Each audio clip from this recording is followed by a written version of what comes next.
Hello, everyone, and welcome to Backchat. Welcome to Yogaberry, your yoga for scoliosis community. So happy that you're here. Either you're here live or maybe you are tuning in afterwards. And it's a little bit confusing right now, I heard. We've just had our Yoga for Scoliosis practice session in the Shine membership, which happens every Wednesday at 4 p.m. my time, which is London. But it sounds like you guys in North America, you've already gone into daylight savings time, whereas we are going into daylight savings time in a couple of weeks' time. So it's all a little bit muddled up, I'm afraid, right now. But we are going to be back to normal times probably in a couple of weeks as well. And yeah, this is just North America and us here in Europe, but wherever you are, it might even be different. So always a little bit confusing. Anyway, so glad that you're here. And today I'm going to be answering some questions. Some of you have submitted some questions already beforehand, so I'm going to go through those. But if you are here live, then do use this opportunity and obviously ask me your questions. And I am in my practice space today, so I can demonstrate any poses as well if you would like me to. So if you are here and you're not driving, you're not doing anything else, then feel free to use the chat. Let us know where you're from. Let us know where you are. And if you've got any questions right now about yoga and scoliosis, and I'll be happy to answer them for you. So before I go into this, I just wanted to mention, and if you haven't watched the lovely interview that I did with Adeline last week, so my lovely teacher Adeline, and I've been practicing with her for over 10 years now. She's been my teacher for over 10 years, and she's teaching a workshop for us in the Shine membership, which is called the Soft Spine, a somatic approach. And yeah, it sounds really, really intriguing to me, and I can't wait for that. That's happening on Sunday. 3 to 5 p.m. So if you are a Shine member, you will already know about it, of course. If you still want to join us for that workshop, you can by joining the Shine membership, and you could just be a member for a month if you want and get all the practices that are in there, or you stay on, of course, if you enjoy it. So that is in the description below. Just look for the link to the Shine membership, and then you will be notified of the workshop as well, which is happening on Sunday. Good, lovely. So welcome. We've got DF here right now. So tell us what your name is, maybe. And he or she is saying, can I do a rowing machine with a spinal fusion? So this is a this is a little bit of a tricky one. I would say here it depends. I think if it depends on your fusion, first of all. It depends on if you've been using it beforehand, before you've had your surgery.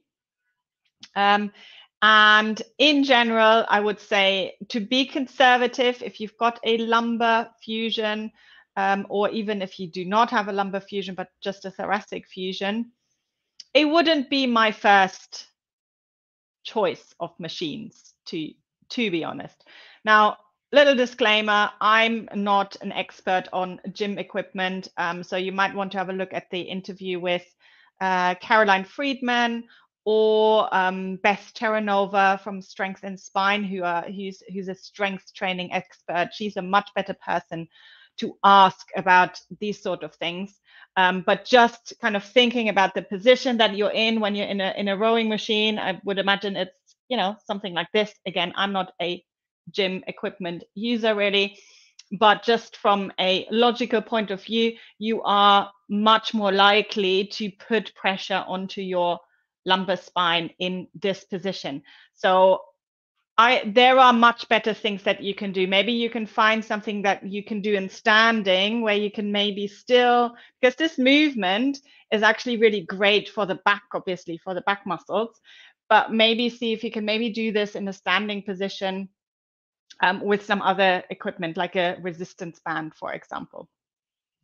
So that would be My answer to that, again, I'm a yoga teacher, but these are my thoughts on this. So I'm hoping that this helps. Let us know, DF, if that is satisfying as an answer for you. Good. And then I've got Reem as well, who had a question on Instagram. And if you don't follow me on Instagram yet, it's yogaberry.scoliosis. Is asking, how long do I need to treat my scoliosis, right? And I think that's a great question, right? How long do I need to treat my scoliosis? I'm going to, and she did put an emoji of crying tears in there as well. So I'm hearing from that she feels a little bit hopeless, and it feels like a little bit overwhelming, possibly. This is just me kind of trying to assess what's really going on here. So my answer for that, for everlasting, Laura is saying for everlasting. I will, as always, say it depends to begin with. If you have a structural scoliosis, meaning that the bones are affected, it's not going away. And even if you have surgery to straighten your spine, and we have a few members in the Shine membership who do have spinal fusion as well, and they will be able to confirm this, there will still be scoliosis, right? Even if you have a surgery to straighten your spine. And yes, they will take out some of the curve, but some of it will probably still stay.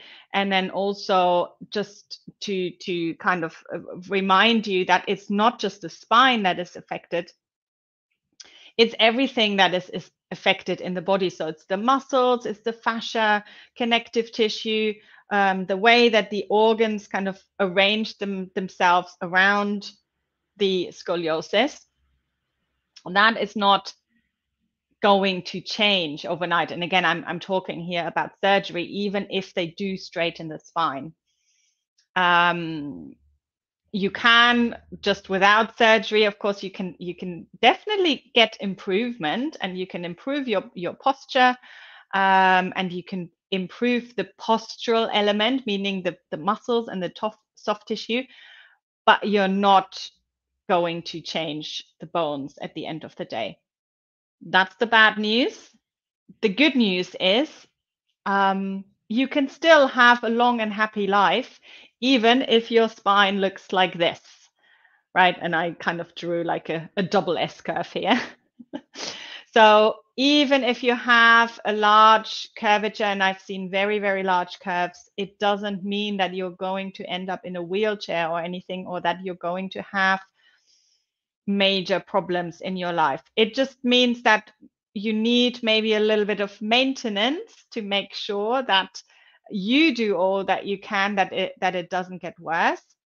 Maybe educating yourself about your scoliosis, what you can do maybe to sit a little bit better, to stand a little bit better, to maybe do some movements and exercises that will help you improve your posture. But it certainly doesn't mean that you're going to have all sorts of problems.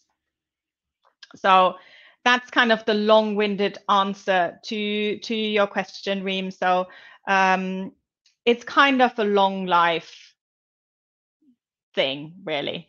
And it's a little bit like looking after your teeth, right? You need to brush your teeth twice a day. Why wouldn't you take time to look after your spine as well? So see it kind of as a little bit more lighthearted is what my suggestion would be. Not as something you're trying to get rid of, but just something that you are trying to live well. Again, that sounds a little bit negative. To be your best version, basically, of with the spine that you have, the spine that you've been given.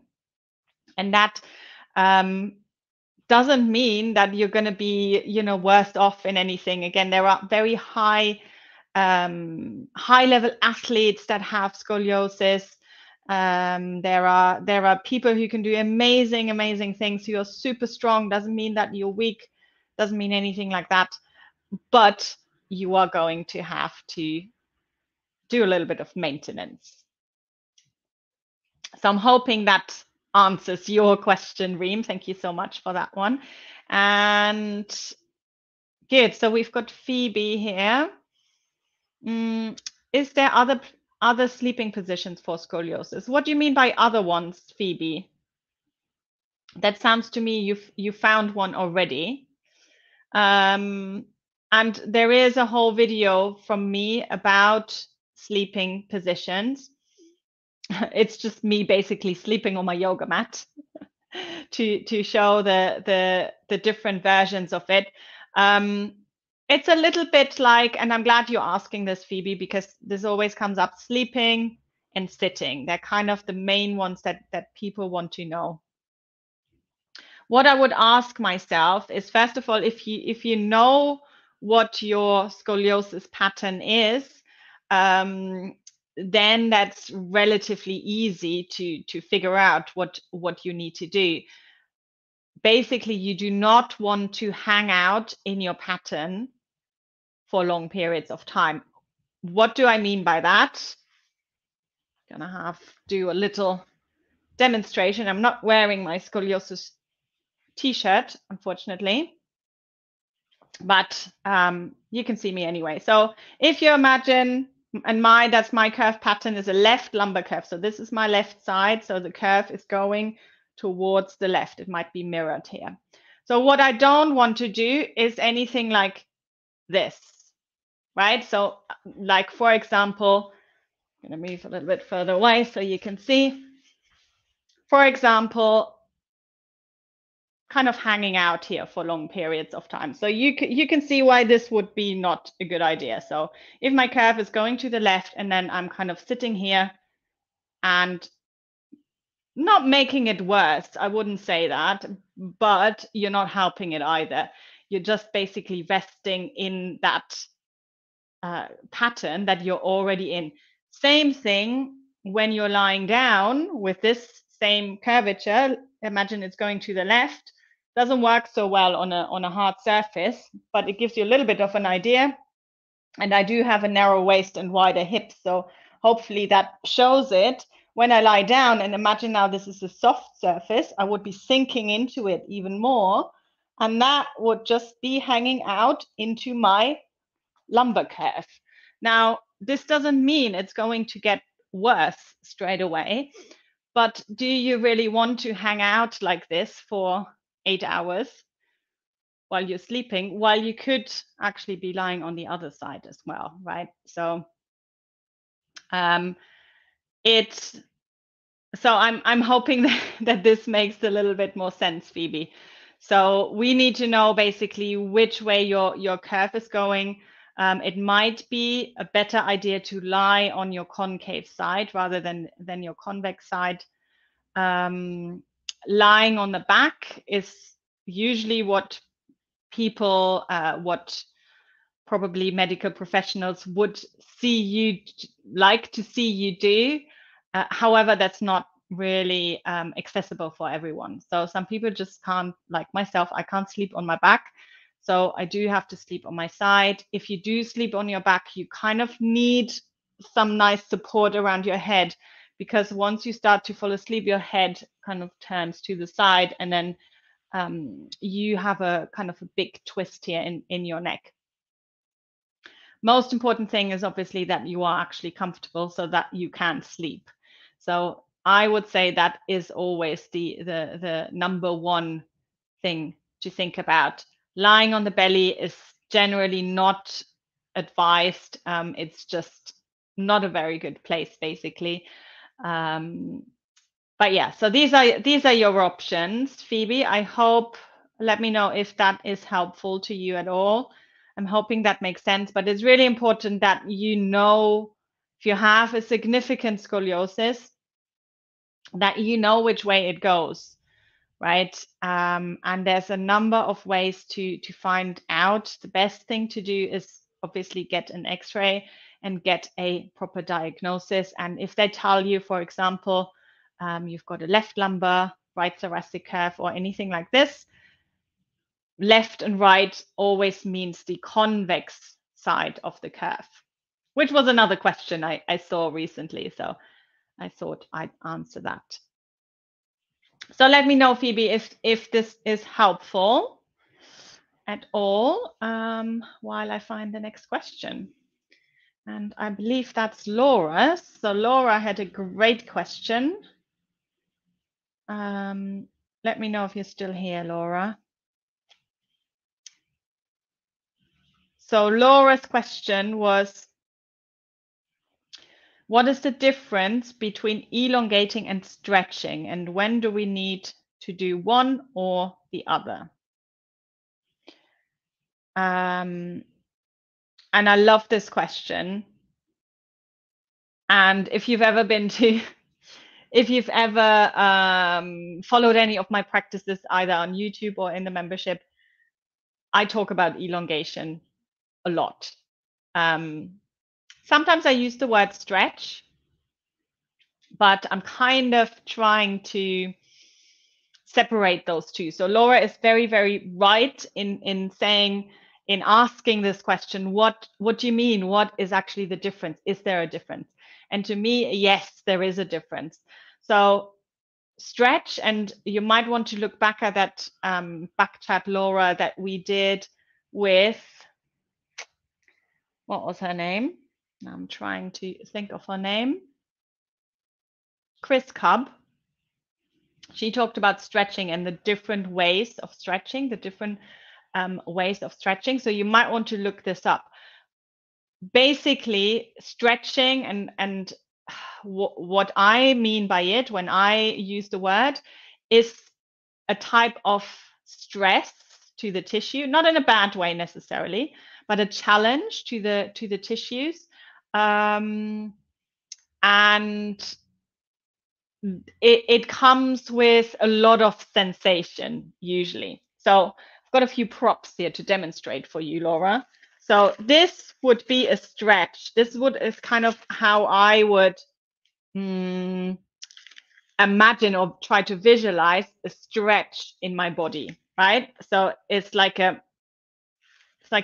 pulling apart. Obviously, when you let go of the stretch, your body will just go back to its normal position. Otherwise, you might have really long arms or long legs if you would actually permanently change the shape if you're stretching. So that's what it is. It's a stress, right? It's a type of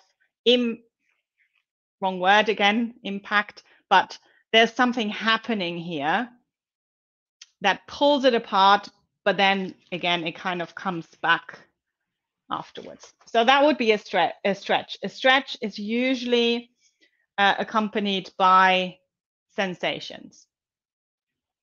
Elongation, I've got two props here that I would like to show. So one of them is my cable, which I always like to use when I talk about rotation, of course.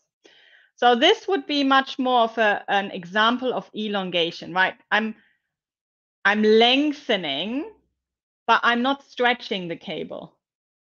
So stretching it, I'm not going to do it because I don't want to break it, would be going beyond, right? It would be going out of it. It's elongation is creating the maximum amount of length, but it's not going beyond what is possible.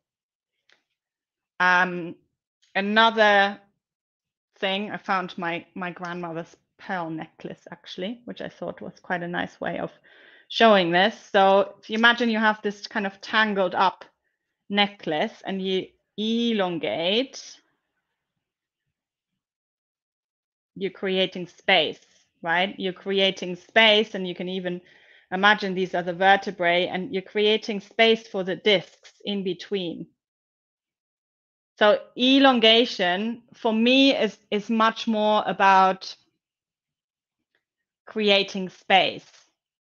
Stretching is more about going beyond and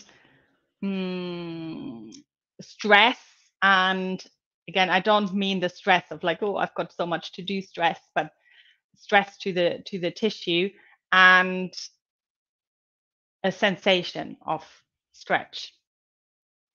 I wonder if that helps, Laura. Does that make sense? Just let me know. Otherwise, I see if I can be a little bit clearer. Okay, so Phoebe's saying, thank you. I will now change my sleeping positions again. Okay, I wonder what you've been doing and what made you rethink this, Phoebe. What did I say? Okay, Roman is asking how to fix a rotated pelvis. When I bend over, the right side of the pelvis sticks out. When I bend over, the right side of the pelvis sticks out.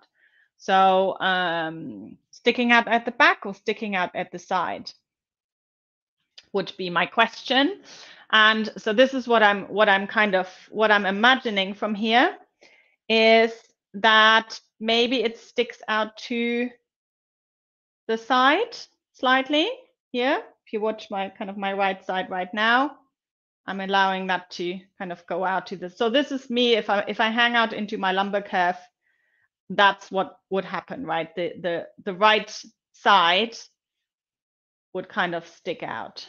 Very difficult for me to do now. I don't know if you can see this. So that would be kind of a sticking out hip. So what I would say to that, without obviously seeing you, Roman, and without knowing more where this is coming from, so this could obviously be there could be a number of reasons. Maybe one of your legs is longer than the other, in which case you might need to wear a heel lift or something like that. If it is purely from the scoliosis, I would work a lot with creating stability around this section, the hips and the core. So think of it as kind of, if you've seen any children who are having to wear the scoliosis brace, you want to start creating your own brace, not by making you something to wear as a brace, but by building up your muscles so they are acting like a brace and they are keeping you there. So a little experiment for you. So if you are seeing this kind of sticky outy bit in the hips, right, and you just kind of see where you are right now. And again, it's a little bit difficult for me because I've already done my practice today, but I'm doing my best. So the right hip is sticking out. Try using a block, bring it to the inner thighs, and then squeezing your legs and notice what's happening. So hang out and then squeeze your legs. So can you see what's happening to my hips? So this is if I don't engage, if I just hang out, and then if I use my legs and I squeeze and I lengthen, I can kind of bring my torso back over the pelvis. And that's essentially what it is. It's that the hips are going one way and the torso is going another way.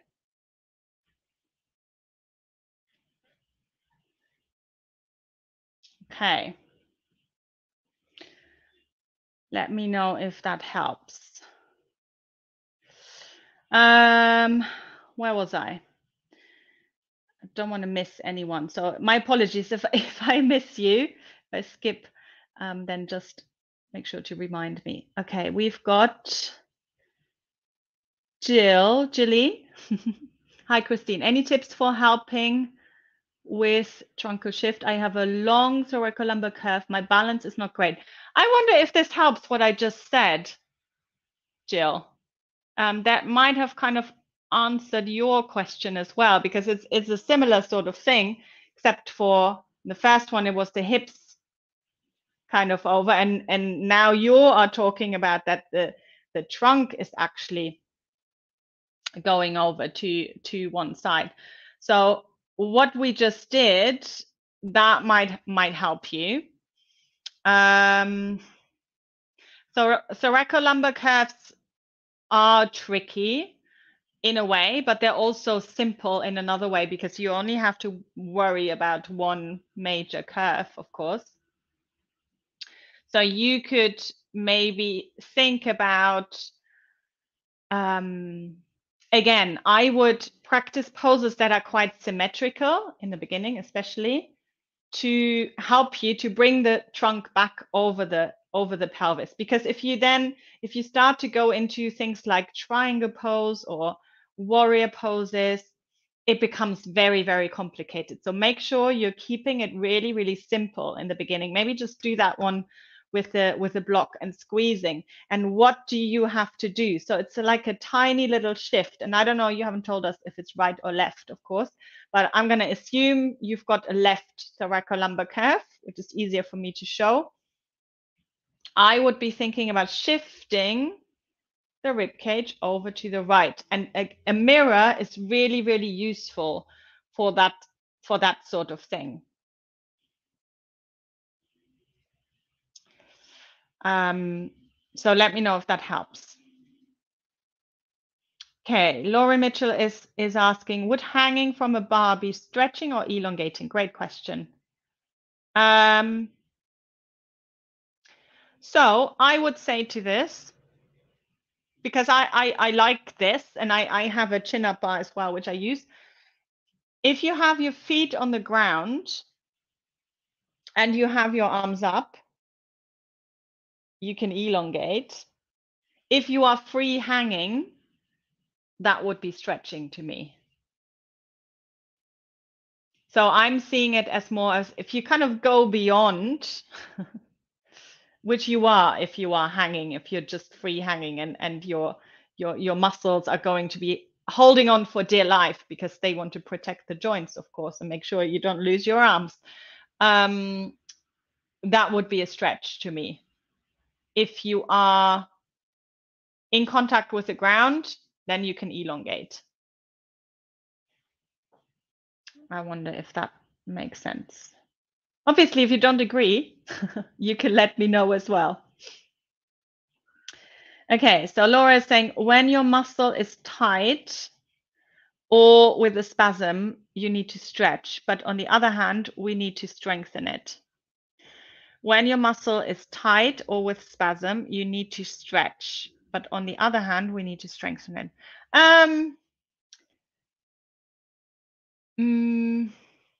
No, I wouldn't agree with that. So stretching is there is a lot of kind of research going into this area right now, and I would really check out that that interview with Chris Cobb about the stretching if you're interested in this. Stretching rarely releases anything. It might be very temporarily, right? Yes, you might be kind of pulling something apart and it feels good, feels released, but it usually just comes back to where it was before. So over long periods of time, so longer stretches are better than shorter stretches in this sense. But really, to release, you want to soften, right? You want to soften the muscles. So if you're even thinking about this stretchy band, do you soften anything when you stretch it? No, not really, right? You kind of softening when you stretch and you release. So I would be more thinking about releasing something in a different way, maybe not with stretching. So restorative is my go-to. But on the other hand, we need to strengthen it. And you do want to strengthen both sides, remember. You want to, what you want to do is you want to come out of your pattern and strengthen overall. And I always see this as most people with scoliosis have one loud side that has a lot of sensation, gripping, tightening, and then one quiet side, where nothing is really happening. So what we want to do is just evenly distribute the load a little bit more, because one side, especially If you've got a thoracolumbar curve, like Jill, for example, then you will want to kind of create a little bit more balance rather than having one side being overworked and the other side not participating at all. Good. So Phoebe's saying, uncomfortable sleeping with my tummy. The curve is on my left-hand side. Yes. So sleeping on the tummy is probably the only one I would avoid in the long term, if you can. But if you can't sleep any other way, then it's better that you sleep rather than torturing yourself. Good. So Anessa just joined a little bit later. I have scoliosis on the right hand side, S shape. What sleeping positions is best? Thank you. So you might want to listen back to the beginning, Anessa, where I was talking about the sleeping positions. If you have an S curve, what I said about concave on convex side, think about the lumbar part of your S curve rather than the thoracic part, right? Because when you're lying on your side, it's more the waist kind of dropping in, and the difference between the waist and the hips that are causing the problems rather than the rib cage. Good. So Jill, I assume this was about the pose with the block. I'm hoping that was helpful. Mine is right and severe, so plus 70 degrees. Give it a try. Yes. Do you see if that helps? So Gail is asking, hang out then in constructive rest pose. Yes, or other restorative poses, right? To release, I'm assuming is the question. I love the prone position, so lying over a bolster on your belly. So I'm going to show this to Phoebe as well, who might enjoy this if she really likes. And I don't mind I don't mean it as a sleeping position, by the way, Phoebe. But if you like sleeping on your belly, then you might enjoy this as a yoga pose as well. So you would take a bolster and then maybe take a blanket or something like that to put underneath the head. So you use the bolster in a long way and then lying on top of the bolster, supporting the forehead like this. So this is not a stretch at all, really. It's just kind of a neutral position, but it allows for all the muscles across the back to soften and to release. And if you don't believe me, then maybe try it out and see what it does for you, right? So for some people this just doesn't work because they don't like being on their belly, but someone like Phoebe might quite enjoy lying on the front and having the back open and then breathe into your back. That's working with the breath is going to be much more powerful in terms of releasing than stretching. Stretching is always only going to be very, very temporarily. And Chris was actually explaining this in much more detail, saying that the sensation that we feel of I do a stretch and it feels better is usually just because the nervous system is kind of moving into the parasympathetic system, so moving away from the stress response.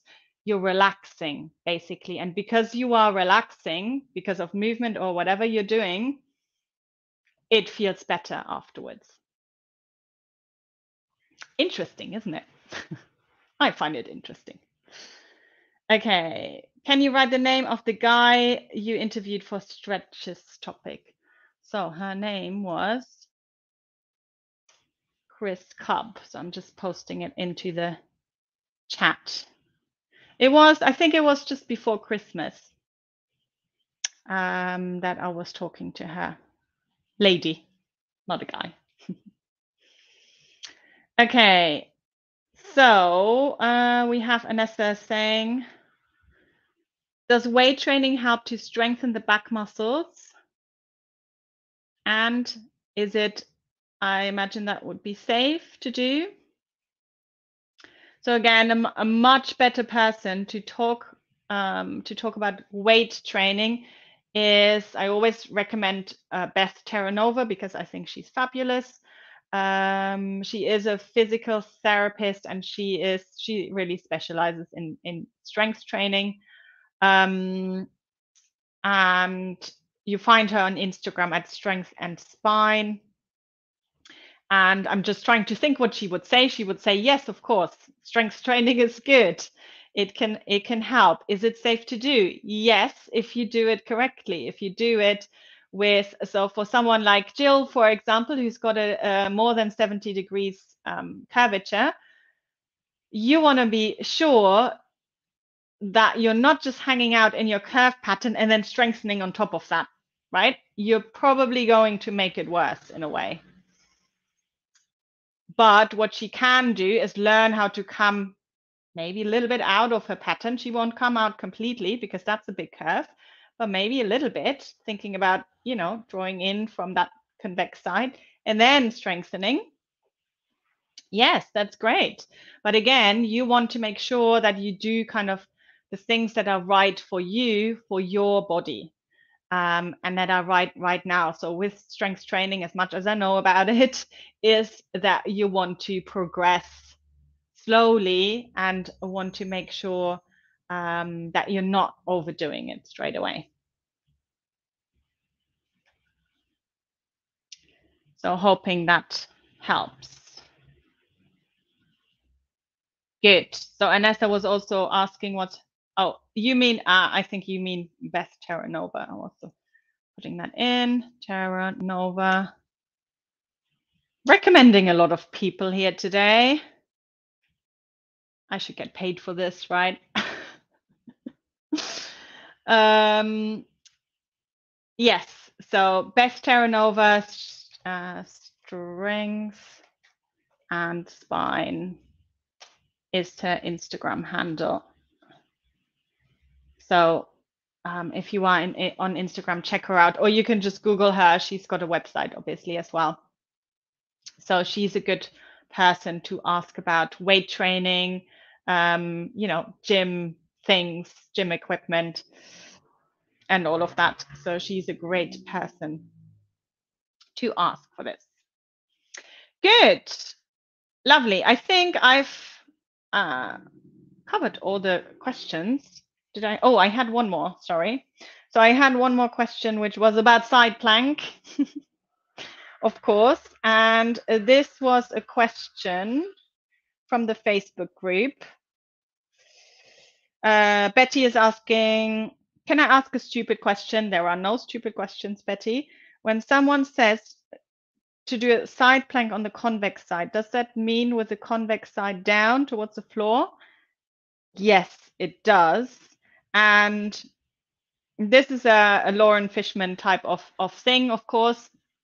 Lauren Fishman is a medical professional, a doctor in the US, and he's been doing some research over the years into that pose and the effects it has on scoliosis. So he, the best to my knowledge, last time I spoke to him, said to do it on the convex side of the lumbar curve.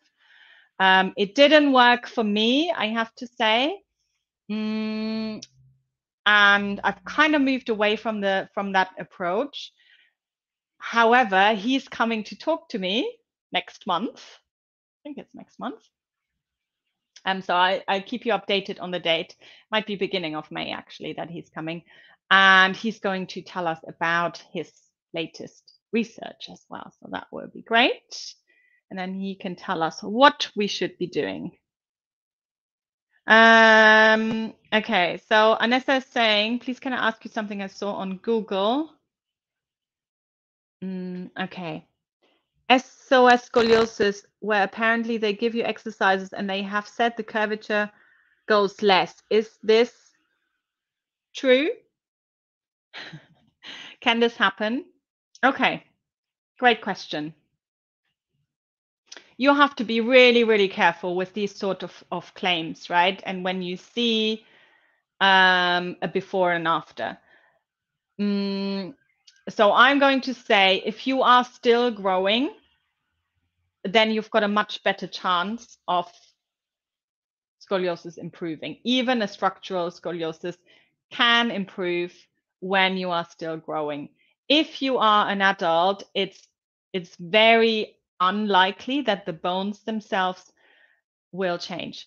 What you can, however, improve again is the appearance of it, right? The muscles, and maybe you saw some before and after pictures where it just looks a little bit more balanced when after the sessions. And as they're saying they're charging £3,500, I was shocked. Yes, they are expensive, right? And Karen, actually one of my clients, he was on a couple of weeks ago. She has some experience with that as well, so you might want to listen to that as well. So she did enjoy as much as you can enjoy that sort of thing, boot camp style. And I do think she got a lot out of it, but it has to be kind of the right person doing it. And it's not guaranteed that you're going to be, certainly not after 4 weeks. I think that's very unlikely that you're actually reducing a cob angle. Roman is saying, is it true that we should strengthen the convex side of the curve, and do we need to do symmetrical exercise to strengthen the back muscles? So 2 questions. I would say, and I love what Karina Tech says about this. So she says, you are strong in your curve, in your pattern right now, unless you've already been addressing this, obviously. So what you want to do is strengthen, but out of your pattern. And that means shortening the convex side, and it means lengthening the concave side, but strengthening overall. So I'm going to say that again. So you want to shorten the convex side, and you want to lengthen not stretch necessarily, lengthen the concave side and strengthen overall. Because the concave side is usually the side that is not really responding very much, right? It's not really participating. So again, in my opinion, you're much better off strengthening that way rather than just doing one side. What you can do is, if you do a yoga pose or whatever exercise you do and you notice one side is harder than the other, then you do the one that is harder, obviously a little bit more. So that's where I would work asymmetrically. But yeah, hopefully that helps. Does that answer your question? Do we need to symmetrically exercise to strengthen the back muscles? Again, it depends what exactly you're doing. And I would always say correct as much as possible and then strengthen. So if you don't mind, can you recommend anywhere to go for help, as I have been doing exercises, but nothing has improved? So obviously what I'm going to tell you is join us in the Shine membership, which is my membership where we practice yoga for scoliosis. So if you are kind of looking for something long term, again, I would never say join the Shine membership and your spine will be straight. No, this is about managing scoliosis. It's about feeling well in your body, moving well now, in 10 years time, in 20 years time, in 50 years time, however old you want to be, right? This is much more important to me, in my opinion, than having a straight spine. So if that sounds like something you would like to do, then the the Shine membership is a good place, because that's what we're doing. And what we're doing in there is giving you the tools that you can help yourself really at any stage of your life. So it's a slightly different approach, I would say, to yes, what those type of companies are doing. So that's what I would say. But I would also say to you, Anesta, you need to find something that you enjoy. If you are not enjoying it, you're not going to do it. If you're not doing it, it's not going to work, whatever it is, right? So it's very, very important that you find a teacher, professional, whatever, a guide who you connect with, who you feel comfortable with, who you trust, and who you can work with. Because again, if you are not motivated, if you're not sure really, you're not going to do it. And then I'm afraid it doesn't work. So it's just as simple as that. Good, lovely guys. Those were some great questions here today. So I'm going to leave it at this. If you haven't joined the Facebook group, so it's the Yoga for Scoliosis community. If you are on Facebook, then make sure you join that. That's free of charge.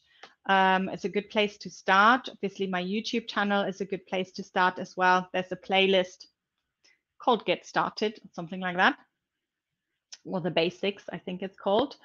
To kind of, if you're new to this topic and you want to kind of find your way into it, then you can absolutely check that out.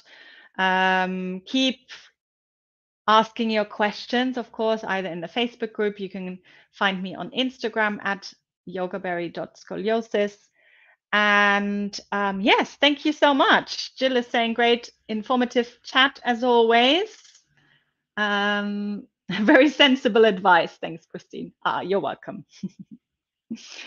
Good, lovely. So next week, guys, we've got finally Celeste Pereira. I keep talking about it for ages.